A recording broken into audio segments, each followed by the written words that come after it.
I have to tell you, I hadn't planned to say this, but I'm just going to say one thing that I found really exciting and inspiring today, which is really difficult, because popping in and out of sessions, there were a lot of things that I was like, wow, really? It came out of the finance panel, Rusty Clausen, the moderator over there. However, it was talked about in a couple of different places, and it's this idea of having a regional JPA that CCAs could come together in. So why is that interesting? And, you say JPA and people's eyes glaze over. The reason I think it's interesting is imagine that regional entity being able to bring together a bunch of CCAs that now can solve their financing problem by aggregating together, can experiment with programming more effectively and make those investments, can learn more effectively from each other, and can coordinate policy legislative matters together. And I think you're starting to look at a force in California that's going to help shape the way the future of energy looks in our state. So maybe we'll talk about that at the next symposium, I don't know.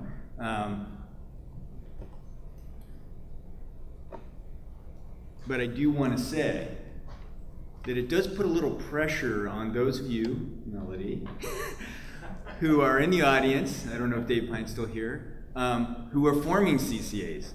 Because really, we don't have quite enough yet to do this. So the next time somebody on your city council says, well, what's the rush? Well, you can tell them Barry says that I want to get going on this idea. We need a few more CCAs out in the playing, in the yard to get that going. Okay, well, one of the other major themes of today has been community, and like getting a community choice operation up and running, putting on a symposium takes a community of folks. And I'm going to ask if the volunteers who are in the room now would stand up and if we could give them a round of applause. And CCP staff too, please join them. And how about the speakers and moderators of the panels, who are also all volunteers?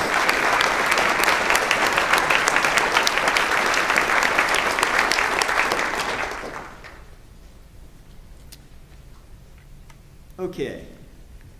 Lastly, but by no means leastly, I want to thank each of you for showing up. None of the inspiring things we've talked about today could happen without your leadership, and will not happen without your leadership. And that starts by showing up and through our conversations.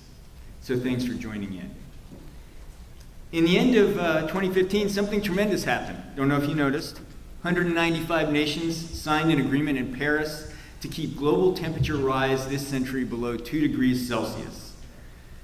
I kind of feel like somebody should give a note to the Republican presidential frontrunners so that they realize it is not just a few rogue climate scientists anymore.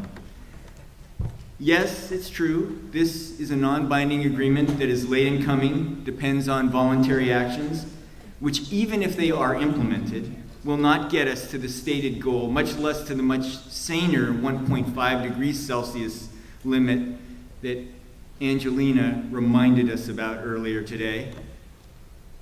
But it is an important first step. It's historic because world leaders have finally stood up and said clearly that we are no longer laboring under the delusion that this is not happening to us.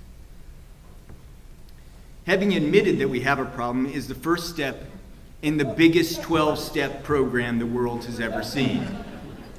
The next step is having a plan for recovery, no matter how inadequate. So although this agreement will not get us there, the glass, in my estimation, is a little more than half full. And that is because of the forward-leaning and innovative efforts of communities around the globe who have been finding ways to reduce carbon emissions while world leaders have argued about whether climate change is happening. And community choice in California is a shining example of this. And these efforts need to accelerate now for several reasons. First, we must stay below 1.5 degrees Celsius. A scientific paper out of the UK estimates that in a 2-degree warmer world, wheat yields will decline approximately 17% in a world with an ever-expanding population. And river flooding could impact an additional 110 million people a year, and on and on and on. So now I ask you, is 2 degrees Celsius a great goal or what? Second, we need to demonstrate that the clean energy revolution is a good thing and will bring new jobs and new opportunities, whether or not you believe in climate change. This will make a huge contribution to the political conversation in this country. It is inaction that will wreak havoc on our economy, not the reverse. And by the way, Advanced Energy Economy just released a report that shows that clean energy is now a $1.4 trillion global industry. That's trillion with a T.